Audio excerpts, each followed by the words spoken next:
Hello students, welcome to आव्या classes. प्यारे बच्चों, आव्या क्लासेस में आपका बहुत बहुत बहुत स्वागत है। और आज जो वीडियो हम लोग देखने वाले हैं वो है potential due to electric dipole.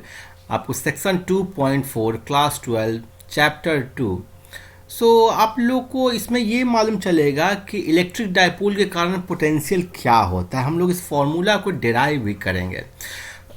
Electric dipole consist of two charges. आपको मालूम है कि डाइपोल जो होता है वो दो चार्ज होता है जो कि separated by a small distance. यहाँ पर डिस्टेंस 2a से दिखाया गया है। टोटल चार्ज डाइपोल के बारे में बात करोगे तो जीरो होगा। और इसको आप कैसे कैरेक्टराइज करते हो? डाइपोल मोमेंट वेक्टर से।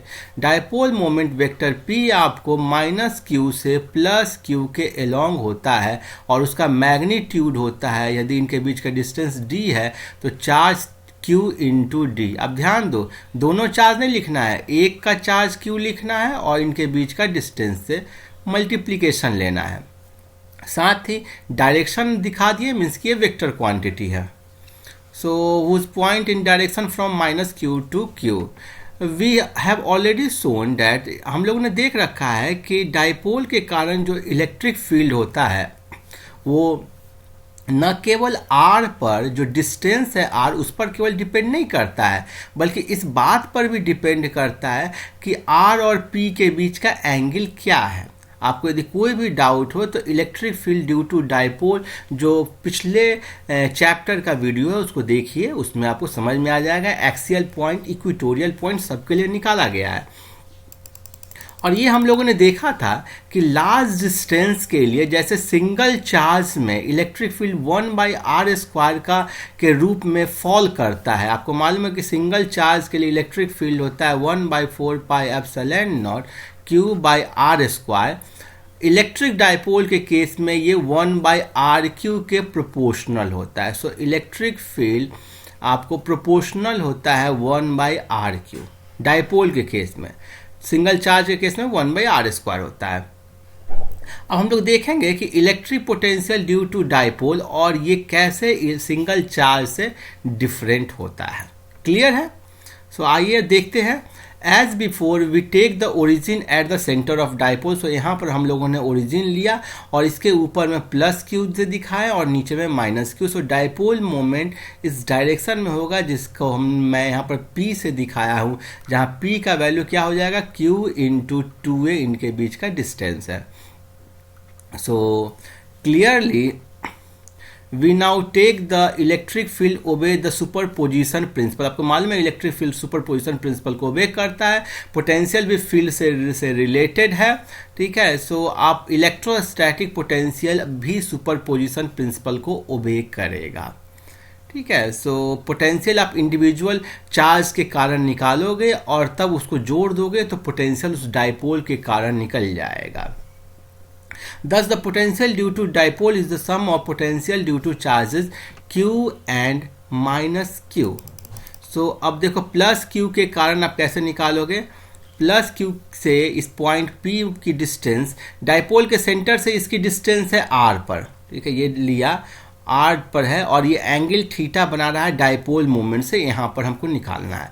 मीन्स कि we have considered a point P which is making an angle theta with the dipole moment and at a distance r from the dipole axis.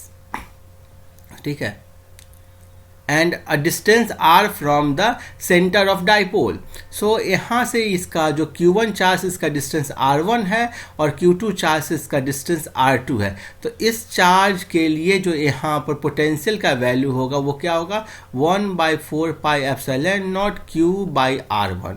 और इस चार्ज के लिए कितना हो जाएगा, 1/4πε0 q/r2 विथ माइनस साइन, चूंकि -q है। अब पोटेंशियल बिल्कुल स्केलर क्वांटिटी, आप इसको ऐड कर सकते हो, बिल्कुल अल्जेब्रिकली आप एडिशन कर सकते हो। सिंपल आप इसको ऐड कर दोगे तो क्या होगा, 1/4πε0 q/r1 -q/r2। अब आपको कुछ अप्रॉक्सीमेशन करना पड़ेगा और उसी अप्रॉक्सीमेशन से आपको सॉल्व होगा। अप्रॉक्सीमेशन क्या करना होगा? पहला जो अप्रॉक्सीमेशन होता है, आपको यदि मालूम होगा, यदि नहीं मालूम तो यहाँ बता देता हूँ। सपोज करो कि ये एंगल थीटा ले लेंगे, ये डिस्टेंस c है, ये डिस्टेंस a है, ये डिस्टेंस b है, तो एक फॉर्मूला होता है cos theta is equal to a square plus b square minus c square by 2ab। नहीं समझे? cos थीटा होगा वो जो एंगल, जिस एंगल से थीटा एंगल मिल करके बना है, तो a square plus b square minus जो सामने वाला ट्रायंगल है, ये बेसिकली ट्रायंगल का एक बेसिक ट्रिग्नोमेट्री का फॉर्मूला है, minus c square by 2ab। तो हम लोग यहाँ पर ये फॉर्मूला अप्लाई करेंगे और होगा cos थीटा। देखो थीटा के सामने वाला लाइन क्या है, r1 है, और थीटा किससे बना है, a एंड r से। सो होगा a square plus r square minus r1 square by 2ar, और यहाँ से आ जाएगा r1 square is equal to a square plus r square minus 2ar cos theta. Similarly मैं यदि ये देखूँ एंगल, तो ये क्या होगा, ये एंगल होगा 180 minus theta. Total angle 180 degree है, ये हो गया 180 माइनस थीटा। तो सेम फॉर्मूला मैं लगाऊंगा तो क्या होगा, cos 180 माइनस थीटा, जिसका वैल्यू होता है minus cos theta is equal to, इसके सामने वाला कौन सा साइड है, r2। सो हो जाएगा a square plus r square minus r2 square divided by 2ar, और यहाँ से हो जाएगा r2 square is equal to a square plus r square plus 2ar cos theta. So हमने दो निकाला, एक निकाला r2 स्क्वायर, ये एक निकाला r1 स्क्वायर।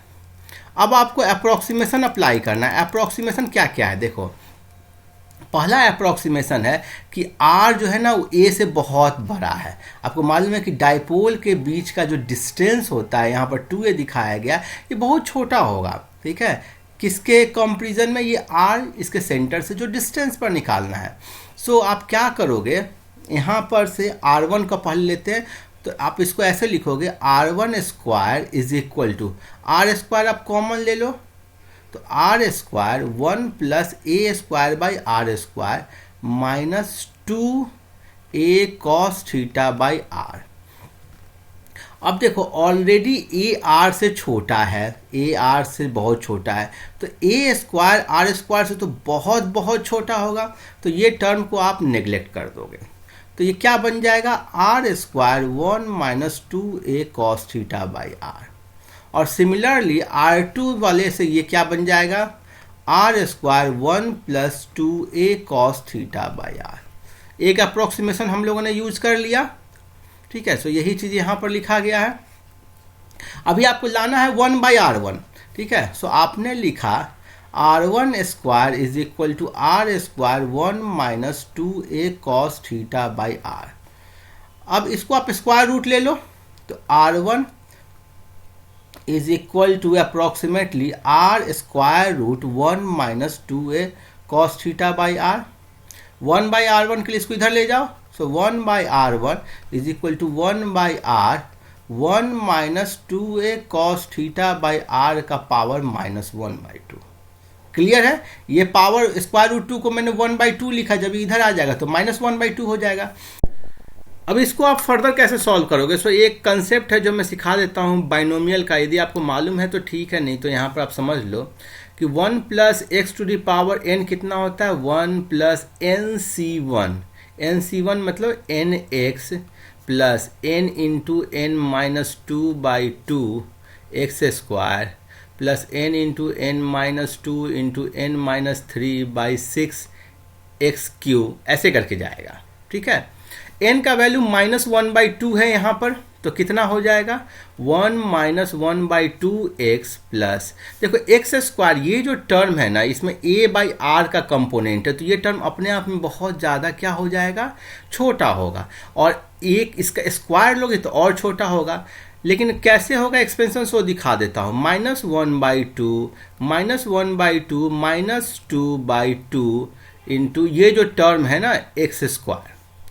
सो ये टर्म को यहाँ वाले बात को आप नेग्लेक्ट कर लो, तो 1 माइनस 1 बाई 2x, तो ये हो जाएगा 1 बाई आर 1 माइनस 1 बाई 2।